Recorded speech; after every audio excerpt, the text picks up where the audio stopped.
Então vamos agora, primeiro capítulo, mãos à obra. Agora ele fala assim, então vamos lá, mãos às obras.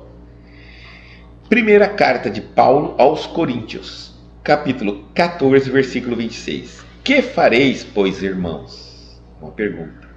Quando vos ajuntais, cada um de vós tem salmo, tem doutrina, tem revelação, tem língua, tem interpretação. Faça-se tudo para edificação.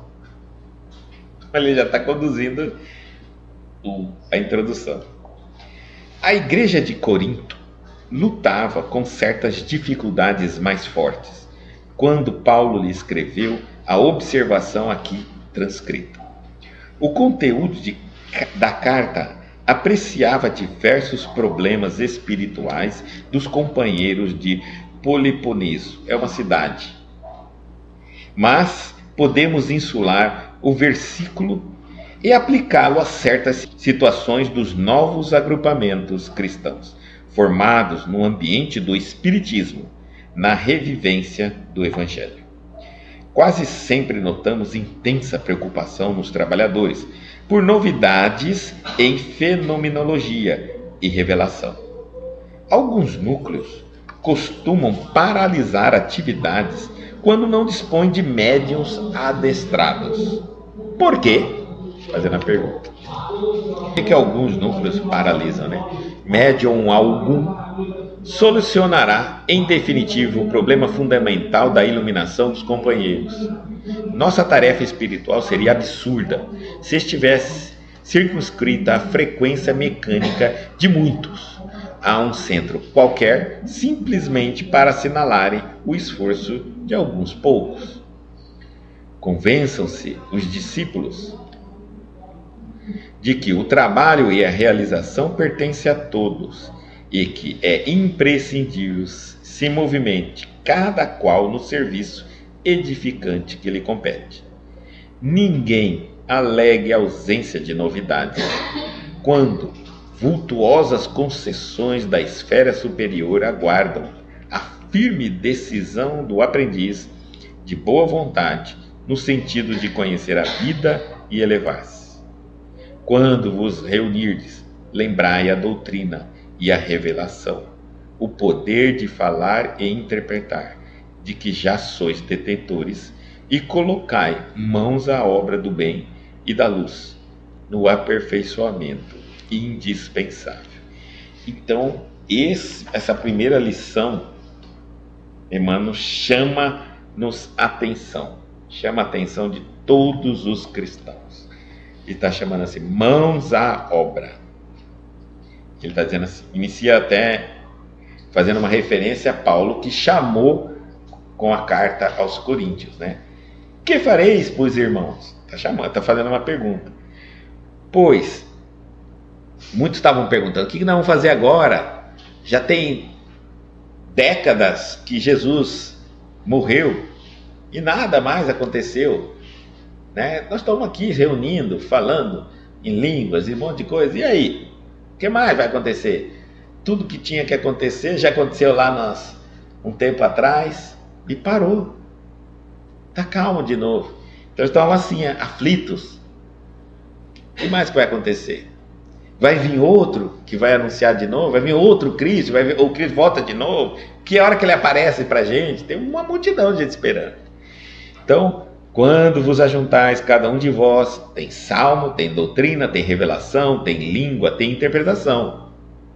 Faça-se tudo para edificação. Está falando, pegue tudo que vocês têm, que já tem, e pratique o bem, edifique, transforme, estude, cresça com isso. E pronto. Não precisa ficar sempre no fenômeno, aguardando cada novidade. Eu imagino que na época que Jesus veio ao mundo, ele trouxe muita novidade. Então é natural que a gente se vicia nas novidades. Mas nós estamos no século XXI. Né? O Espiritismo, acredito que quem começou a ler o Espiritismo, o livro dos Espíritos, está repleto de novidades, está encantado com aquilo, mas depois de um certo tempo, essas novidades acalmam, né? Porque agora eu tenho que trabalhar com esse conhecimento na minha vida.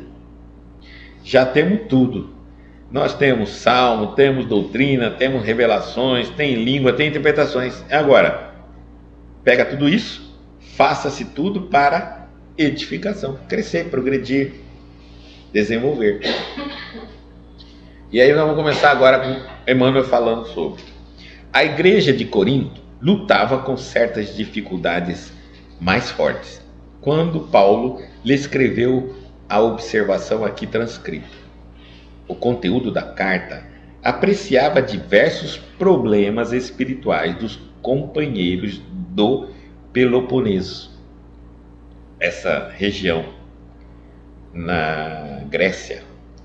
Mas podemos insular o versículo, né? Vamos colocá-lo dentro de uma cápsula, vamos resumir e aplicá-lo a certas situações dos novos agrupamentos cristãos da atualidade, formados no ambiente do Espiritismo, na revivência do Evangelho. A gente vai pegar o que ele falou, o conhecimento, e vamos aplicar agora na nossa atualidade. Quase sempre notamos intensa preocupação nos trabalhadores por novidades em fenomenologia e revelação. É natural que algumas pessoas acreditem que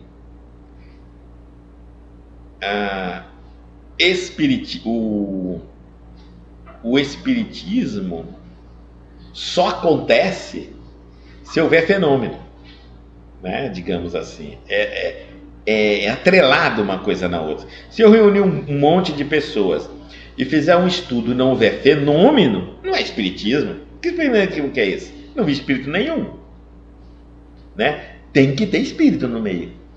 Quando às vezes os kardecistas, né, espíritas kardecistas, que é errado falar porque espírito só tem kardecista, mas diz assim que já frequenta o centro espírita há 20 anos e nunca teve fenômeno espírita, contato com espírito.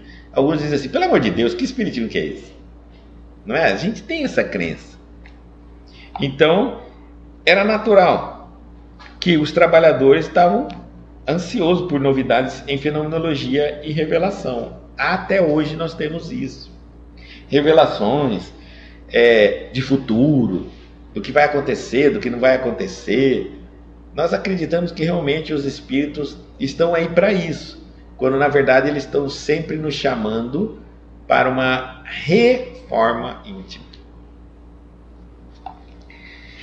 Alguns núcleos costumam paralisar atividades quando não dispõem de médios adestrados. Ou seja, eu não tenho um grupo de médium estudioso e preparado, eu paro a atividade, não só mediúnica, tá? Então, não é o grupo mediúnico, aqui também alguns núcleos costumam paralisar atividades quando não dispõem de médios adestrados. Interrompe, fecha até o centro espírita. Não tem médium. É como se tem que ter médium para haver um centro espírita, um ponto de luz, né? Ele diz assim, por quê? É como, ao mesmo tempo que o Espiritismo fala que os médiuns não são santos, que mediunidade não é evolução, o movimento ainda continua em torno do médium. Por que isso? E aí, ele está falando a pergunta, por quê? Ué, você não pode ter inspiração, intuição, você não pode estudar, você não pode aprender, o conhecimento já não está escrito. Eu posso reunir pessoas, abrir um centro espírita e nenhum ser médium. Ah, mas se não tiver médium naquele centro, o que eu vou fazer lá? Você vai aprender a doutrina espírita, você vai estudar. Algumas pessoas acreditam que até se o professor não é médium, eu não vou estudar a ESG com um professor que não é médium. Eu não vou na palestra de um palestrante que não é médium, espírita. Eu não vou... não tem tratamento, nem passe eu vou tomar do passista se ele não é médium. Porque tem que ter mediunidade. Não, não tem. De forma nenhuma. E aí ele está trazendo uma aqui explicação. Ó. Médium algum, nenhum médium solucionará em definitivo o problema fundamental da iluminação dos companheiros. Não. Para nos iluminarmos, precisamos de nossa boa vontade de estudar. E quem pode nos ensinar pode ser um médium ou não um médium, mas pode nos ensinar. Se eu tiver com vontade, se eu tiver com interesse de aprender, eu aprendo. A Maíra está nos lembrando aqui que o próprio Kardec, o decodificador da doutrina, não era médium de nada e decodificou a doutrina, mostrando para nós que conhecimento, debater o conhecimento, pôr em prática o conhecimento, não precisa de mediunidade. Tá? Nossa tarefa, ele está dizendo assim, nossa tarefa deles, dos espíritos, dos benfeitores, nossa tarefa espiritual seria absurda se estivéssemos circunscrita à frequência mecânica de muitos, se todo mundo fosse mecanicamente se agrupar, se reunir por uma obrigação, que ele está falando, a um centro qualquer, a uma determinada instituição espírita, simplesmente para assinalarem o esforço de alguns poucos, só para dizer que aquele grupo que se maquinalmente ou quase que obrigatoriamente se reúne, por isso que a doutrina espírita existe. É só para eles. É mais ou menos assim. Que muitas vezes eu penso assim, olha, se reúne um grupo, ele está falando aqui, ó. Nossa tarefa espiritual seria absurda se estivéssemos circunscrita à frequência mecânica de muitos, a um centro qualquer, simplesmente para assinalarem o esforço de alguns poucos. Então, vamos lá. Eu coloco um grupo de 10 pessoas e aí eu faço a frequência de muitos naquele grupo de 10 pessoas, vão 100 pessoas naquele centro espírita, onde 10 pessoas trabalham. Ele está falando que isso é um absurdo, porque isso seria apenas para dizer que os 10 estão no caminho, enquanto que os 100 ainda não estão no caminho.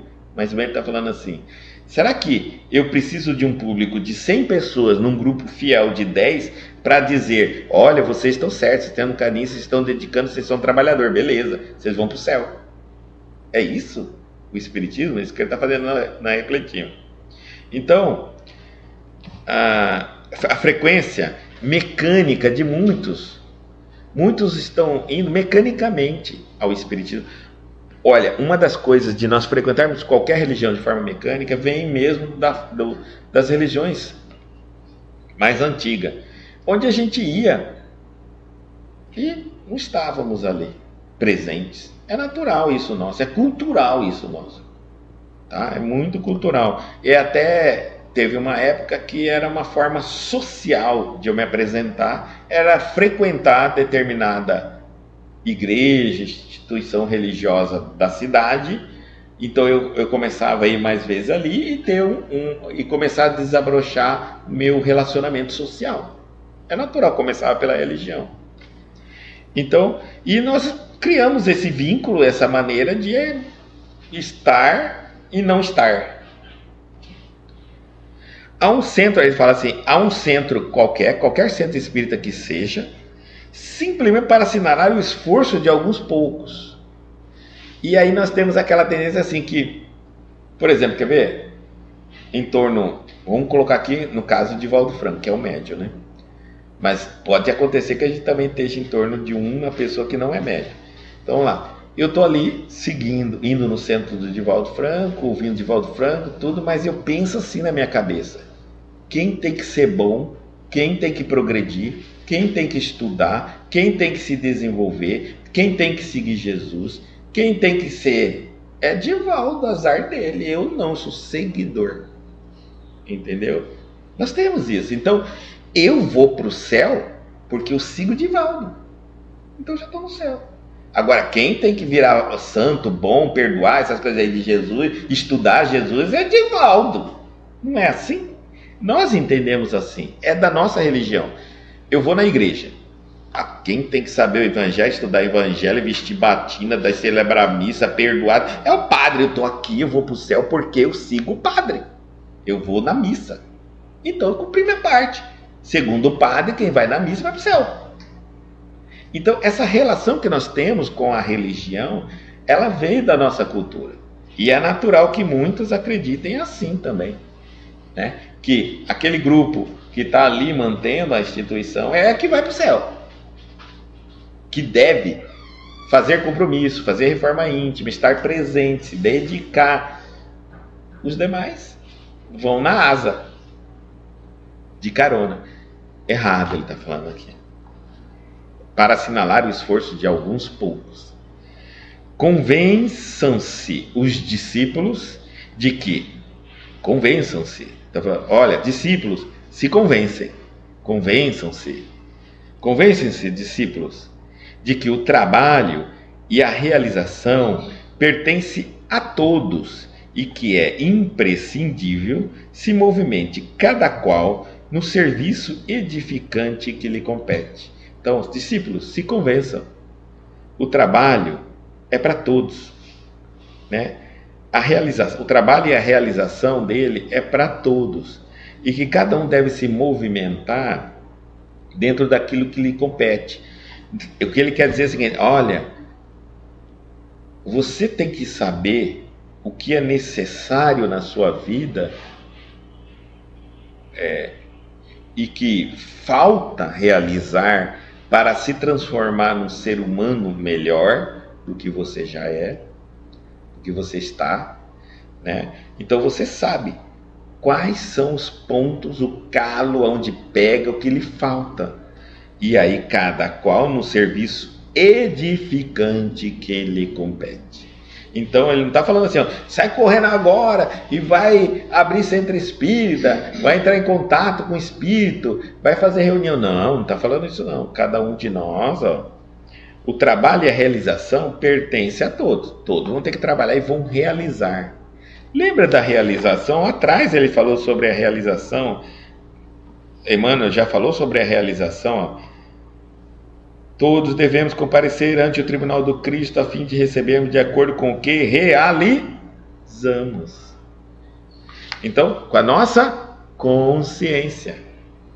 Então ele está falando, é imprescindível que se movimente cada qual o serviço edificante que lhe compete. Faça o que for necessário para realizar na sua consciência. É ela que você vai ler quando desencarnar, que vai enfrentar quando desencarnar. Aí ele diz assim: ninguém elege ausência de novidades, que ninguém diga que falta novidade, está monótono, está repetitivo, está maçante, quando vultuosas concessões da esfera superior, quantidade enorme de concessões vindo da esfera superior, aguardam a firme decisão do aprendiz de boa vontade no sentido de conhecer a vida e elevar-se.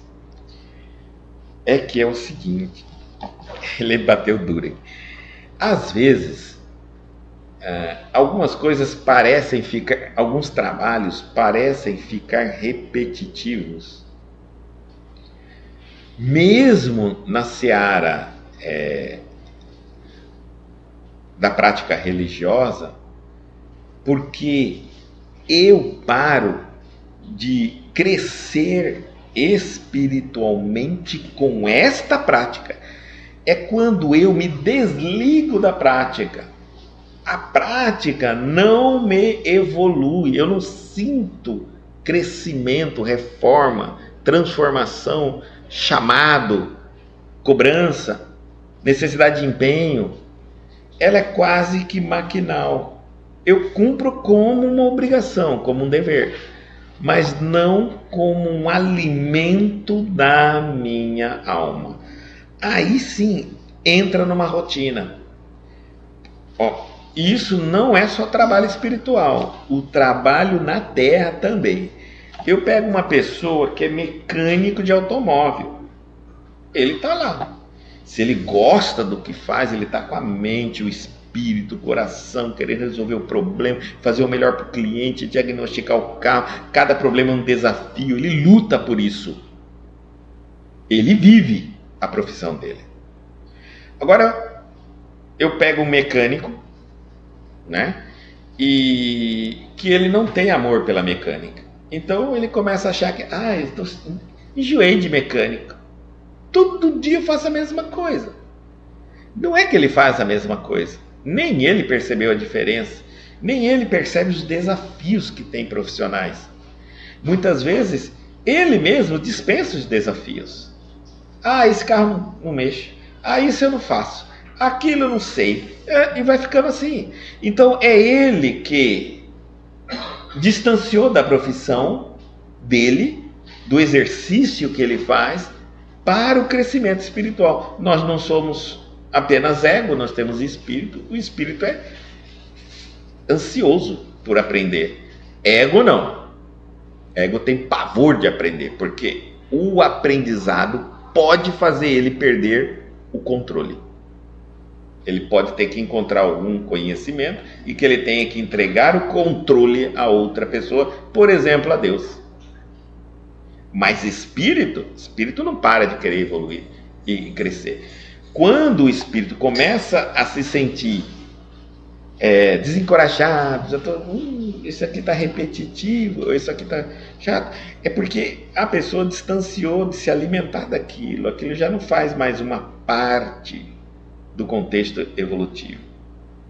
Até mesmo, veja, um médico que ama a profissão, e ele é um médico de uma área, né? Por exemplo, infantil, e de repente está num quadro virótico muito grande na cidade. Então os sintomas, ele já com a experiência dele, já classifica aquela virose que está batendo rapidinho, não precisa nem fazer exame. Quando ele ama a profissão, até o fato dele diagnosticar pela experiência que ele tem, ele ainda fica ansioso para saber se está certo ou se está errado, porque até o que aparece igual e repetitivo é um desafio para a própria experiência e conhecimento dele. Tudo lhe desafia. Para o médico que não ama a profissão, ele diz: estou cansado, só aparece criança aqui com tal virose. Nem precisa fazer exame. Já nem precisa, vou para casa, sabe? Olha só, vou para casa, porque está muito chato. Olha a quantidade de cliente com o mesmo sintoma. Nem precisa vir no médico. Ele não gosta do que faz. Então, quando estivermos sentindo a ausência de novidade, desânimo, desmotivação naquilo que estamos fazendo, é porque nós nos afastamos do retorno do que estamos fazendo. Vamos lá. Um passista. Passista, muita gente diz, o passe é um trabalho muito repetitivo. E é um desafio. Quando alguém fala assim, eu sou passista há 10 anos, ininterrupto. É um desafio você ver um passista. No máximo, depois de 1 ano, 2 anos, ele já cansa. Aí ele já estende a mão assim, já vai pensar em outra coisa. Problema dos espíritos, benfeitor, ele tem que usar a gente para dar o passo quem merece, quem recebe, quem merece. É assim, nós somos assim, né? Por que ele não é um passista de 10 anos? Igual aquele passista da primeira semana, do primeiro mês, do primeiro 6 meses, né? Que dava um passe e ficava assim, minha mão não gelou, esquentou, senti um arrepio na cabeça, um arrepio nas costas, eu tremia, eu senti que eu ia para frente, eu senti que eu ia para trás e tal. Acabou aquilo, não tem mais esses comentários. Pega o pessoal de 2 anos e fala, e aí, como é que tá? Tá bom. O outro já quer parar você no corredor, hoje minha mão cresceu, eu abri o olho. Por quê? Porque quando a diferença é que quando eu estou começando num trabalho de passe, estou colocando passe para ficar mais fácil de entender. Duas pessoas, uma tem 10 anos de passe e outra está começando. Esse está usando o passe para aprender. Sensações, percepções, intuição, captação. Ele está testando, ele está fazendo do trabalho uma ferramenta de aprimoramento e aprendizado. Então ele fica ansioso para o próximo. Quando que vai ter outro passe? Semana que vem eu vou dar passe no meu cachorro, no meu gato, na minha árvore. Ele está dando passe em tudo. Até no poste ele dá passe. para saber qual que é a diferença da passe no poste, no cachorro, no ser humano. É assim, porque ele está usando, ele está com expectativa de que o instrumento do passe vai lhe trazer conhecimento, experiência. E o de 10 anos? Daqui eu não aprendo mais nada. 10 anos? Eu dei passe em tudo. Você já deu passe, às vezes 10 anos não é passe ser humano. Aí você pergunta para ele assim, você já deu passe em animal? Não, nunca dei passe em animal. Então esse já não era nem para ser passista. Porque se um passista bom é aquele que quando ele cansou de passe em gente, em ser humano, ele foi para dar passe em animal. Cansou de dar passe em animal, vai dar passe na planta. Cansou de dar passe na planta, volta para a gente. E aí me diz, qual é a diferença? Outra, cansou de dar passe nas pessoas do centro espírita? Mas está todo mundo saudável, né? Vai no hospital dar passe, para ver como que é dar passe em pessoas que precisam, está doente, em pessoas em estado terminais. Quem está procurando, através da ferramenta do passe que ele escolheu, aprender e se aprimorar, ele não vai parar de ter novidade, porque ele vai, nós chamamos aqui o popular cuiabano, ele vai caçar motivo para aprender, vai procurar, vai buscar. Quando ele para, é porque ele já parou, ele já desanimou com aquela ferramenta. Na cabeça dele aquilo não traz mais novidade, ele não vai mais trazer, porque ele não está dando mais passe com o mesmo espírito de alguém que está para aprender. Ele já está dando um passe com alguém que não tem mais nada a aprender através daquela ferramenta. É diferente. Tentem fazer. Tá? Busquem. Então, não é a atividade que fica repetitiva. É quem está desenvolvendo a atividade que para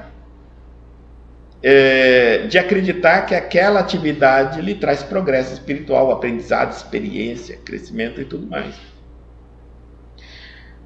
Passista, já tentou autopasse? Qual a diferença do autopasse para passe? Você que é passista, já tomou passe? Você pode me explicar qual a diferença de tomar um passe e autopasse? Não estou falando de conceito de livros. Experiência. É mais ou menos assim. Depois de 10 anos, um passista que ama da passe, 10 anos já está louco para escrever um livro de todas as experiências que ele obteve através dos passes. O passista que não ama, depois de 10 anos, ele não quer nem ver o nome de passe. Ele vai, eu estou me candidato a tudo aqui, menos a da passe. Pelo amor de Deus, não aguento mais da passe. Essa é a diferença. E olha, um passista de 10 anos que sabe dar um passe, que usa o instrumento para dar passe, está querendo escrever o livro dele de todas as experiências que ele tem e uma série de dúvidas de como será dar passe em outras milhões de experiências que ele não conseguiu e não teve oportunidade. E imagina ele junto com o novato. Ele vai brigar com o novato, porque minha experiência, mas isso eu não sinto. Dois interessados, tá vendo? Vão até brigar. O novato não deixa ele escrever, porque não entende o que ele vai escrever, porque ele fala, vai uma coisa que ele vai fazer. Com o tempo, você vai aprender. Não, mas eu não sinto isso, eu quero sentir, eu vou agora lá, não, mas agora ainda não é. Então é aquela coisa, dois interessados no assunto. Um passista que já se acomodou, nem tem discussão para ele. Surge a necessidade da paz, você diz, você vai dar paz? Eu? Eu? Então tá, bom. Como ir, tanto ir quanto não ir, não vai mudar nada para ele. Ele pensa assim. Tudo aqui, um exemplo de passe, né? Em tudo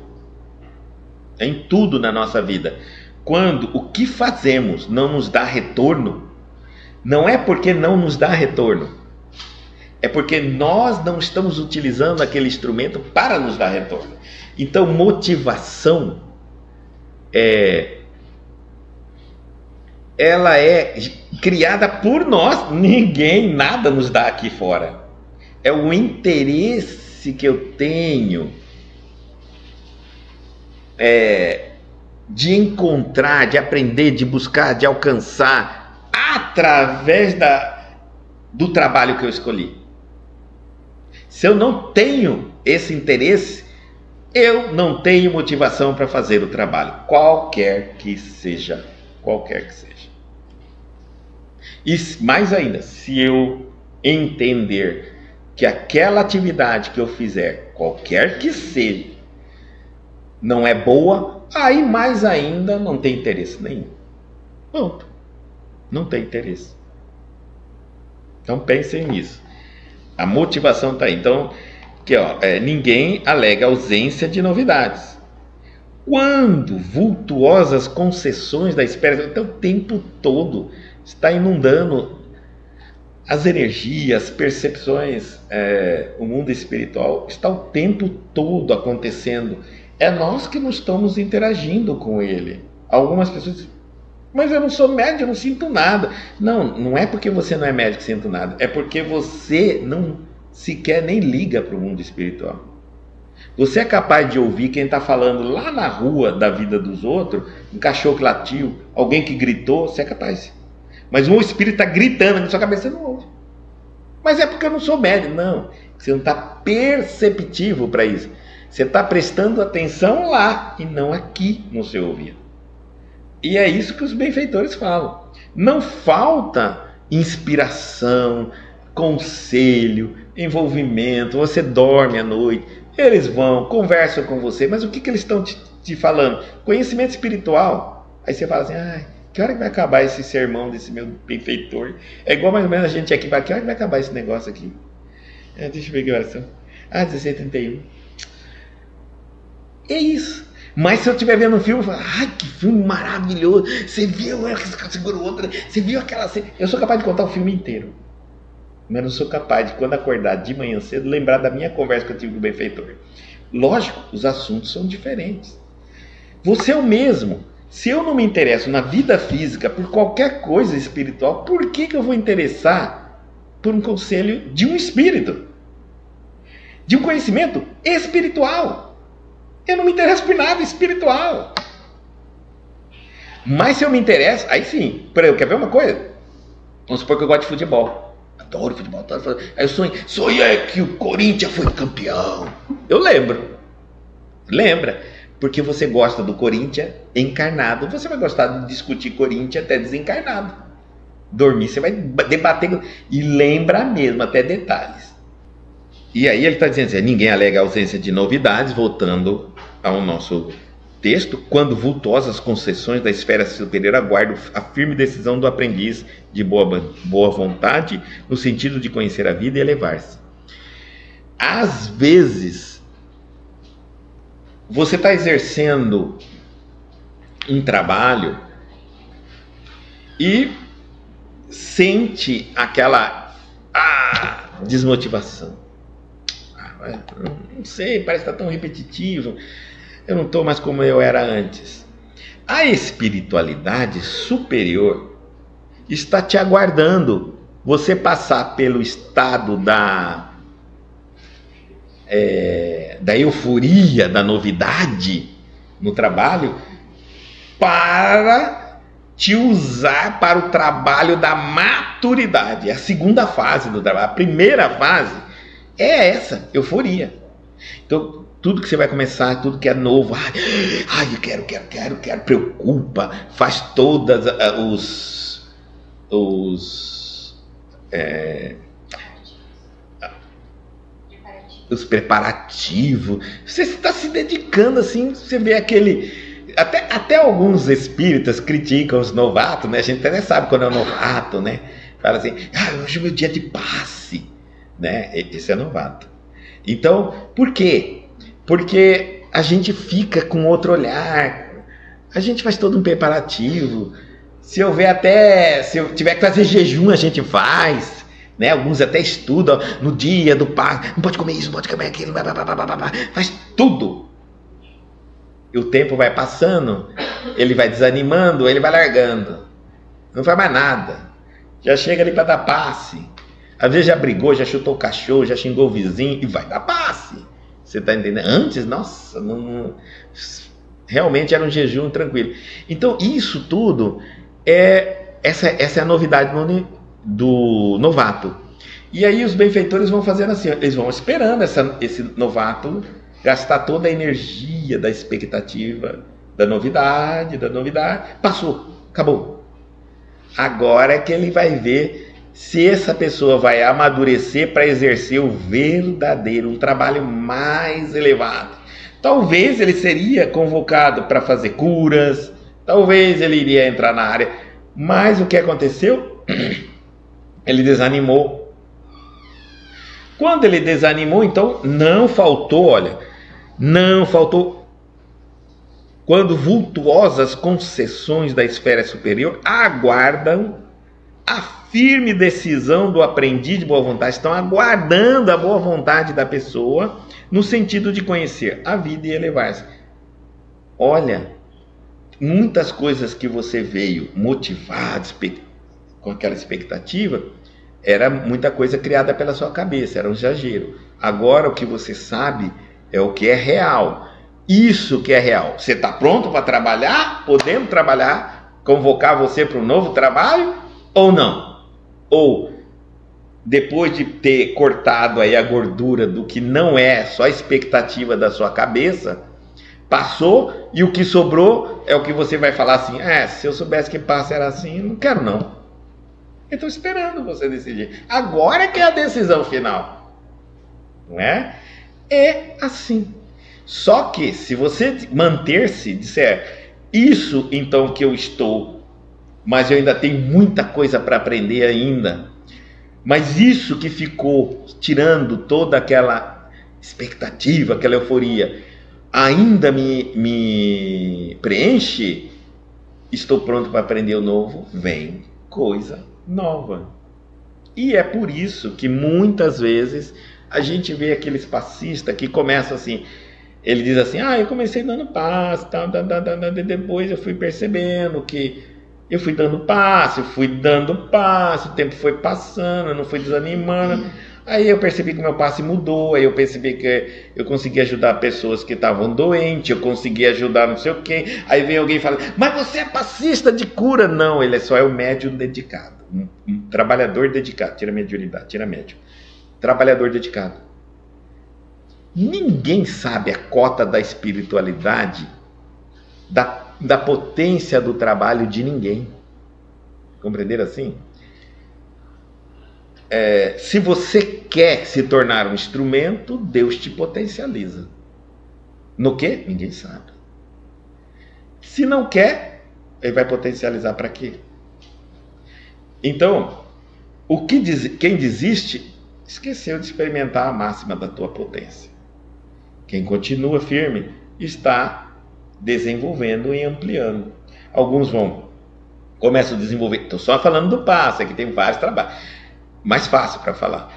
Desenvolve a intuição, fala assim, olha, de repente quando eu comecei a dar passe, eu comecei a sentir a presença de uma entidade, eu não sentia isso, nada.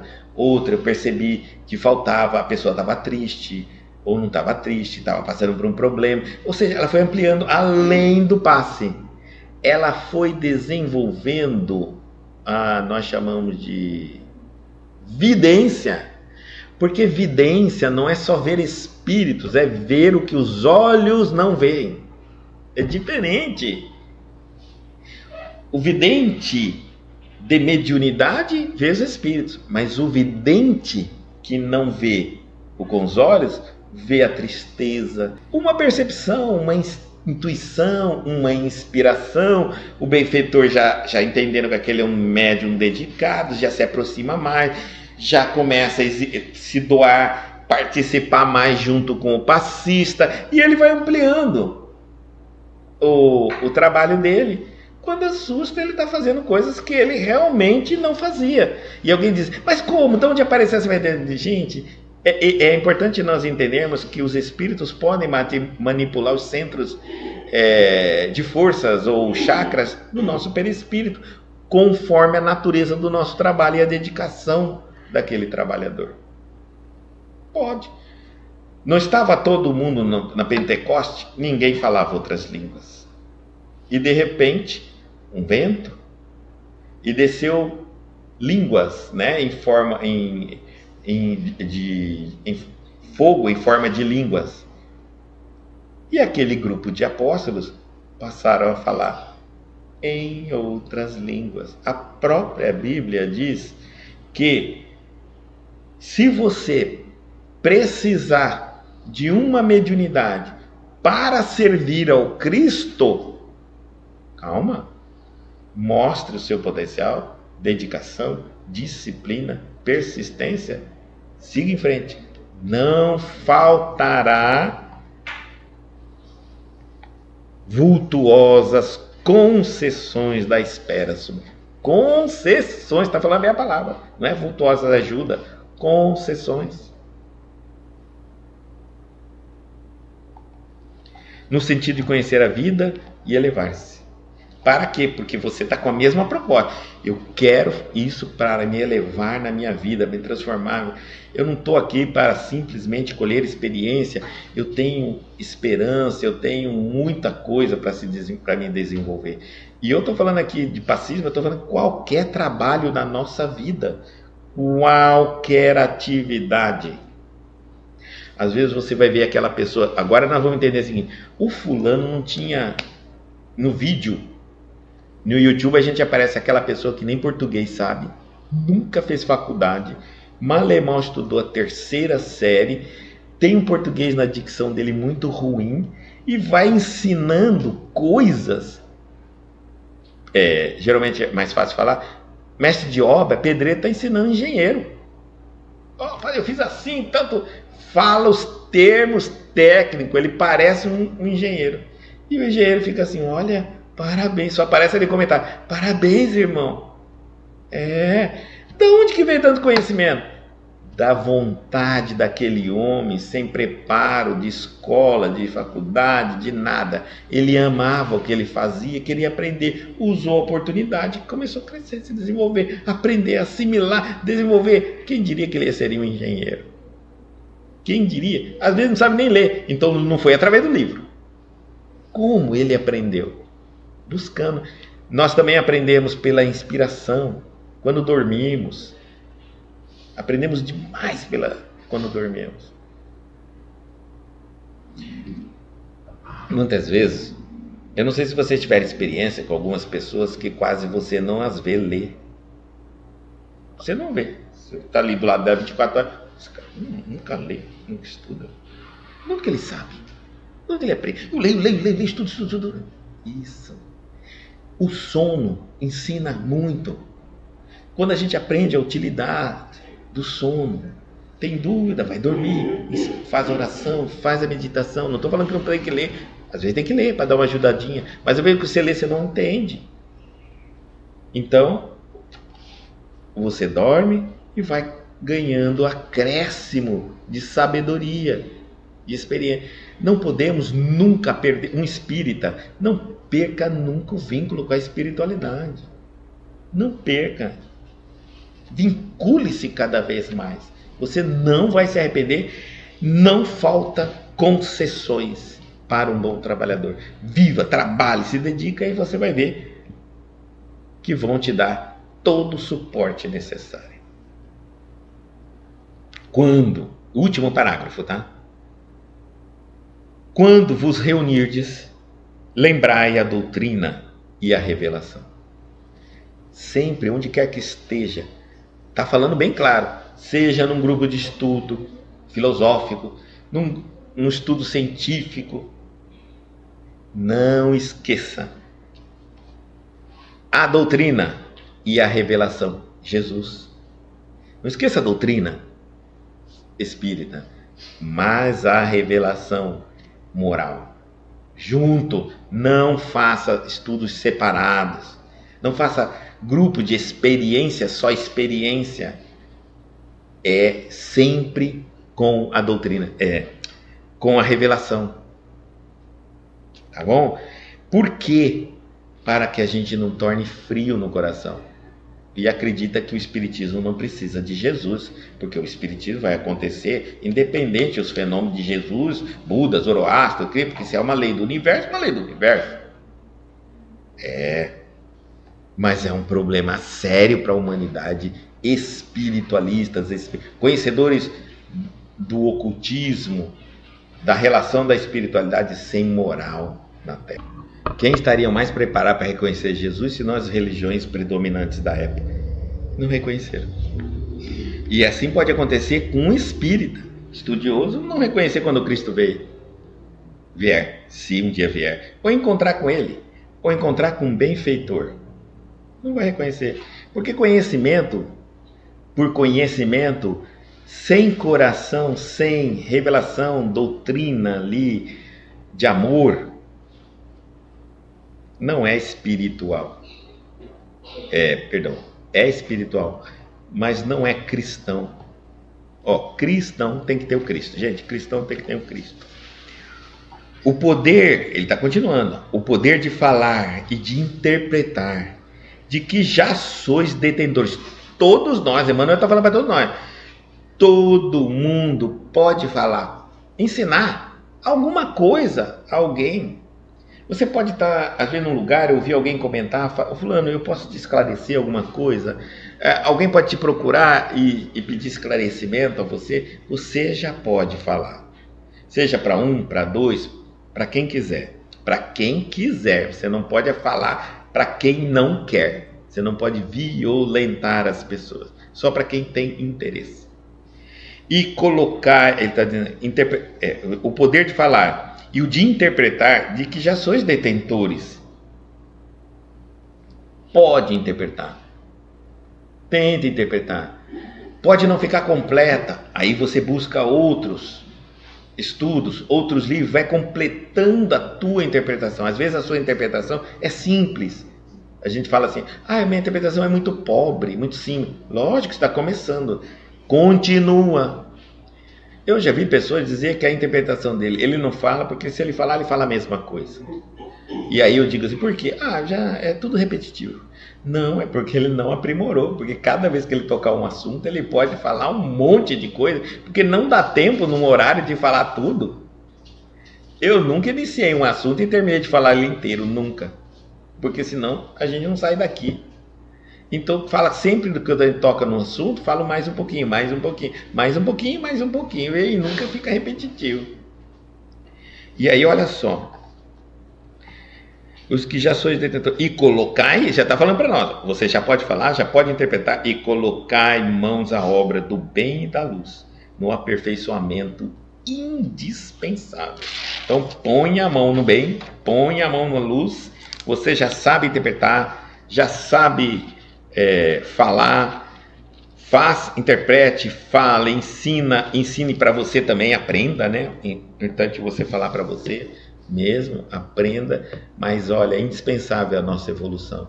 Não é tarefa de absolutamente ninguém vir aqui e levar a gente. Esquecem essa história que Jesus vai vir e levar a gente para o céu. Não vai. Que um espírito bom, seguindo aquela pessoa que é um espírito bom, eu vou para o céu. Não vai, ele vai para o céu, porque ele é bom. E nós temos que nos tornar bom, igual a ele. A proposta de Jesus nunca foi cobrar mais de um e menos do outro. Não, cobrou de todos. Todos a mesma obrigação, mesmo trabalho, mesma dedicação, mesma disciplina, mesmo esforço, sem exceção.